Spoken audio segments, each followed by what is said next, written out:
So I'm a digital pack rat and I need more storage. So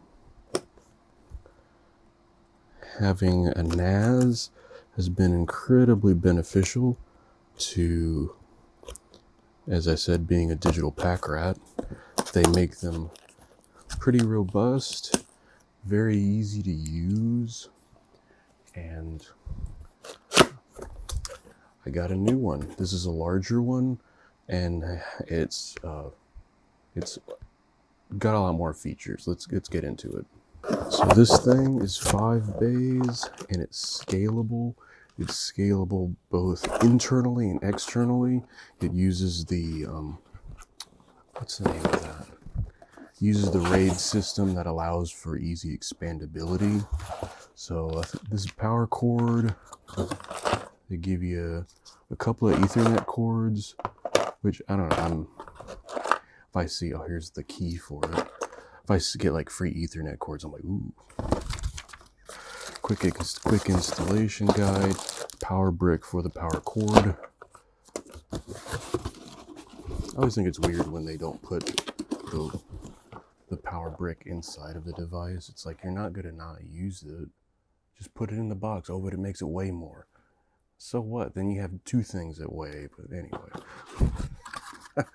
It's like, just put it in there. I mean, maybe there's engineering behind it. I don't know. But come on.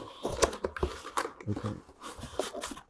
Just a quick unboxing because I just got it like today and I'm trying to, I need to get it stood up.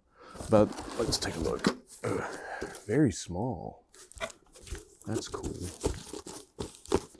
This thing has an option for more RAM. Not necessarily anything I'll be looking into right now because it's just for caching. So you don't really need it. At least I don't really need it right now. If you're running like a SQL database or something that needs a lot of RAM, but then if you're running a SQL database off of this, you got other problems. The tray, it's a no tools tray.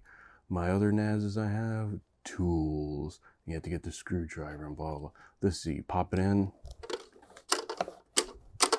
and get it going. So, nice thing about this, it's 5 bays. Right now I'm going to put 10 terabyte drives in it, but I plan on upgrading to 14 probably in like a year and a half or so when they're cheaper. Put 14s in them or put 10s in them right now, and then eventually this is scalable via the drive and scalable via an eSATA port right here. So I can get another one. There's an expansion model that's a little bit cheaper because it doesn't have a brain. This is a brain. So it runs this, it makes this be the brain for both of them. And I can put another 5 bays and I can scale it up that way too, hardware wise. So excited to try this out. The Synology stuff, I have a few of them. They work really well. They're super easy to use. So they just need storage. And I don't want to have a bunch of things that I have to think about to make it work. This does a lot of the work for you, which is what you pay for. Because the hardware isn't necessarily crazy, because it is just basically a computer. It's a Linux box. The software, the management's via either a GUI or you can just access the drives like you would with your Windows or with a Mac. Super easy. It auto finds it. Just password protected, of course. And they're actually, they have an app or a short URL that'll forward to your box too, so you can hit it from the cloud. And you can, I don't know if you can upload. I've never tried to upload, but you can download, because I've had to think, oh, I have that on my NAS and I can go and get it. Anyway, I really like this stuff. I'm going to set it up because it takes a long time, because these are 10 terabyte drives. They all have to mount, and then the data protection check. Actually getting them formatted and everything should only take a few hours. The data protection will take days because it's just so large. So right now I'm going to start out with 3 drives. I'm going to populate 3 because that's what I have on me. Then because this isn't cheap, I spread out the cost over.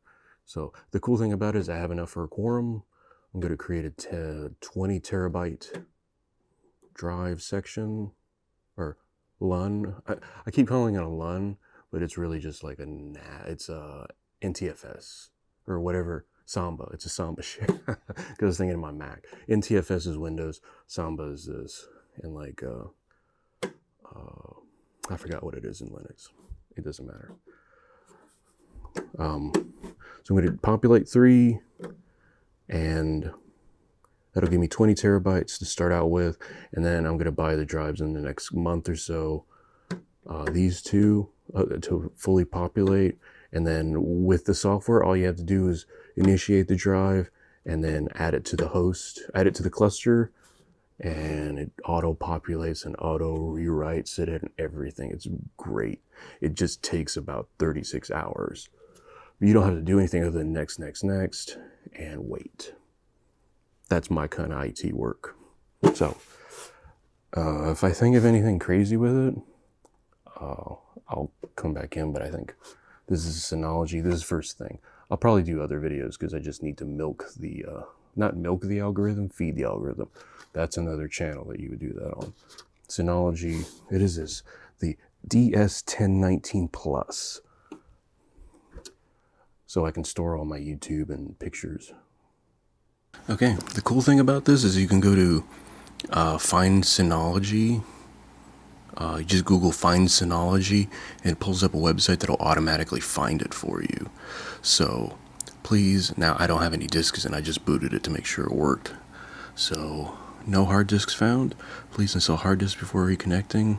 Cool, it just found it right away. So I'm gonna put in my drives. Okay. 1, 2, 3 populated.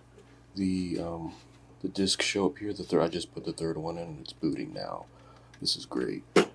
It's pretty quiet. These drives are pretty quiet. So this is going to be 20 terabytes once I finish configuring it. I'm way too excited for this. So you just go through the IP address and it takes you, it does the work for you. Look how great this is. You press a button and you tell it, okay, format. So it's formatting the drives, it's setting up a share or a disk, and then you can make your shares and everything out of that. So it automatically does everything. It's so great. That's why I like these. That's why I like them and I've stayed with them. So just a matter of getting this set up, which it does almost all by itself, and then you're ready to go.